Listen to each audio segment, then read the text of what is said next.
What's up with the YouTube, man? I'm back with another video, man. I want y'all to add all my social medias before I get started. It's gonna be in the description box or in the comment section. I want y'all to add my Facebook, my Instagram, my Snapchat, all that shit, you know what I'm saying? If you don't add it, I really don't give a fuck. I really want y'all to share the video, but if you don't do that, I don't give a fuck either. I really wish y'all would, but if y'all don't, I ain't tripping. But let's get right into the video. My name is Quentin Sanders, and I'm coming forward trying to hopefully clarify the situation of my role in this double homicide. I've spoken with my attorney, Tamika Fluker, and she's also made copies of this statement that I'm about to give now.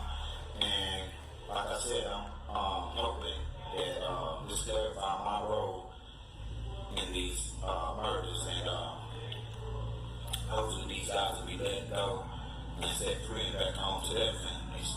So, to whom it may concern, my name is Quentin Sanders. I'm making this statement. Now, if what he's saying, you know what I'm saying, if what he's saying is, I hope we're not about to watch him snitch. That's what I hope. But from what I heard him just say, it looked like he really trying to get some people to come home. And if this is the case, if this is actually what this video is about, that's some real shit, you know what I'm saying?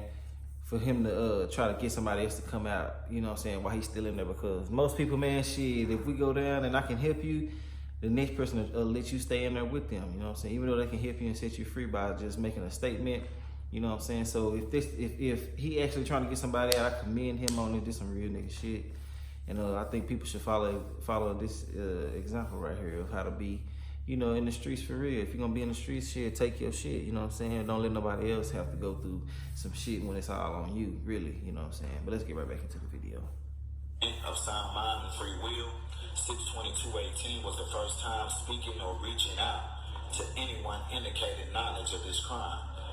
Friday morning, 6/22 Bill County Jail, during block check, I spoke with the Officer Simmons and informed him that I had important information concerning the double homicide, and I needed to speak with one of three investigators who interviewed me on pending charges. Officer Simmons wrote down information, and he later returned and informed that investigator Dane.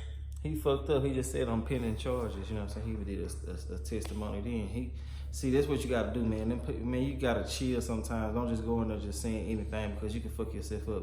Even if you tell a story and some shit that you said might not be a lie, but you just forgot it, you kind of twisted it up some, which they barely gonna happen. But just in case, this is just a scenario. You can try to go back and fix what you said, and they will not be trying to hear that shit. You will not be creditable. They'll be going off the first story. You know, you just gotta chill on just jumping into shit so fast, trying to give a statement, you know what I'm saying? Really ain't supposed to be giving no statements no goddamn way, but shit, if you is, you know what I'm saying, take your time, man. Just see what the odds is against you, then you start talking if you're gonna talk. Which I don't condone, but still. Whom he had spoken with stated that he would try to speak with me that Friday. If not, it would be Monday 25th. This Monday, I spoke with Sergeant Moore explaining this urgent situation. Later, Sergeant Moore came and spoke with me, informing me that Investigator Shirley said that he would come interview me this Monday afternoon. I've yet to speak with anyone. Therefore, I'm writing this statement as a confession of my role in a double homicide, May 2014, of a female named Lottie and her friend, and the shooting of my friend, Terrence, a.k.a. Heaven. It was a Wednesday or a Thursday, May 2014, close to the end of the month. I was at home in Macon County, and I got a call sometime before lunch, and it was my partner, Heaven. I haven't talked to him in a while. He told me that he had been locked up, and I told him that I had been back and forth from Macon all week hustling, and that I'll be there later on. He said that's what's up, and he stressed that I'd be sure to give him a call as soon as I got in Macon. I got in Macon later that afternoon. I gave Heavy a call. He told me he was on the south side on G Street and guided me there. When I pulled up, he was sitting on the hood of a SUV. He got in the car with me. We talked, rolled, and smoked. smoked a couple of blunts. During this conversation, I mentioned that I was trying to find a good ounce of coke, like what he used to have, because that's how we used to deal, he and I. That's what he said he wanted to talk to me about. Anyway, so he began to tell me about his connect, where he used to get the coke from. This chick, Lottie, she owed him a four-way. Before he went to jail, he said Lottie had been giving him the runaround about the coke since he'd been out, but promised she'd get him straight today. With that being said, Heavy wanted me to hold my money and buy an ounce from him to get him back on his feet, and I said I would. He said, I thought he said he was just gonna be there to tell what his role was in the murder, not no backstory about. And then somebody just talking about Heavy, you know what I'm saying? Even if I see he's saying Heavy died, but shit, damn, you ain't gotta tell every detail of what's going on. You know what I'm saying? Shit, I don't know what it's leading to, but he already fucking up by talking about somebody else the whole time. When he said he was just gonna give his role, you tell what you did exactly and get the hell out of there. You know what I'm saying? He gave me a call as soon as he was straight. I left and went to 3rd Street. I was hustling the dope that I had. It was like 8 or 9 o'clock that night. Heavy still hadn't called. I had sold what I had, so I went to Unionville to a bootleg to kill a little time because I didn't want to go back to Macon County without anything. So I bought me some meth to stay up, and I had already been drinking. Then finally Heavy called like 3-something in the morning, and I told him to hurry.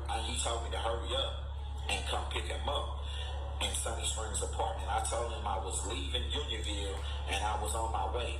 Right before I reached Sunny Springs, the SUV I saw earlier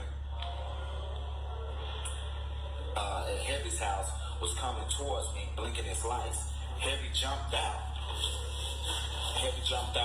with an assault rifle. I asked Heavy, man, what's going on, and why you got that? He was like, just in case. I was like, man, I already got a pistol in here, which was a .38 revolver. Heavy seemed agitated. He said everything was good, that he talked to her, meaning Lottie. It didn't take but maybe 4 or 5 minutes to reach her house. Why he reading when we turned his statement? On the street, he told supposed to me know pull this over shit. and turn the lights off. Shortly after, we saw a car turning into her driveway, which was her house.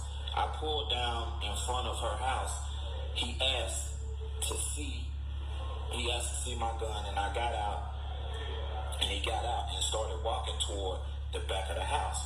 I felt funny, so I jumped out with his gun and stood at the front porch because the dog kept barking. I thought maybe someone might run out.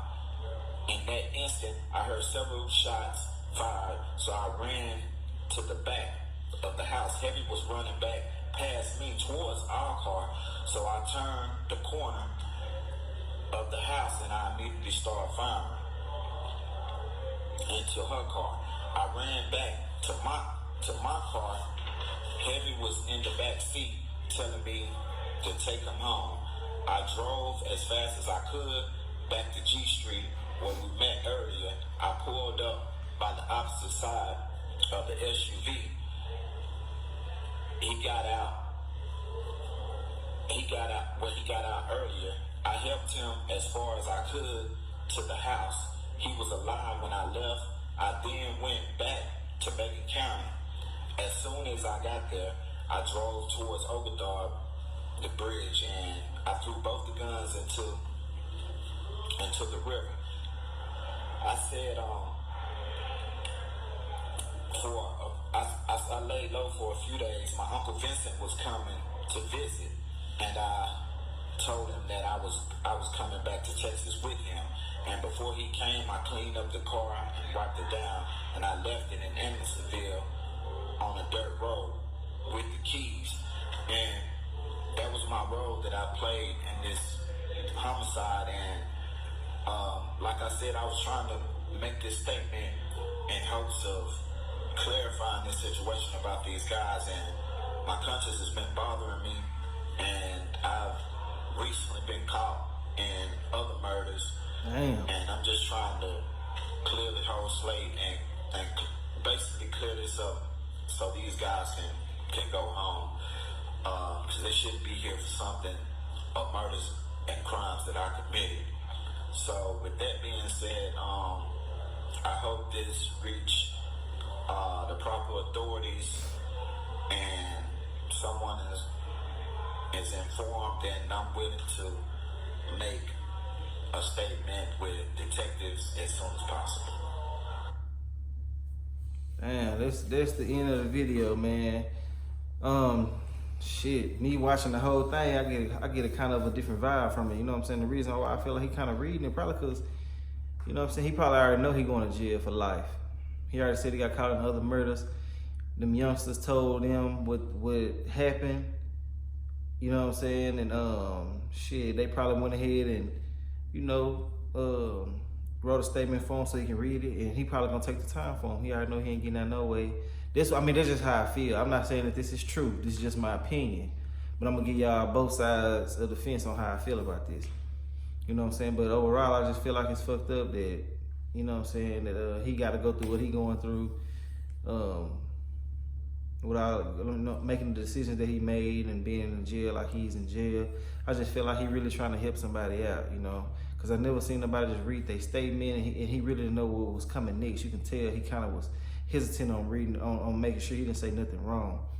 And for those who don't understand, there's 2 people in jail right now that he's claiming that don't need to be there. So that's what he's talking about. I see why he bringing Heavy up now, you know what I'm saying? And I just feel like, damn, it's a stand-up thing to do, you know? If what I'm saying is true, this real stand-up of him to do that, you know what I'm saying? And try to help them out in their situation and just take the time for them, because you know he ain't getting out no way. But shit, that's pretty much all I got to say.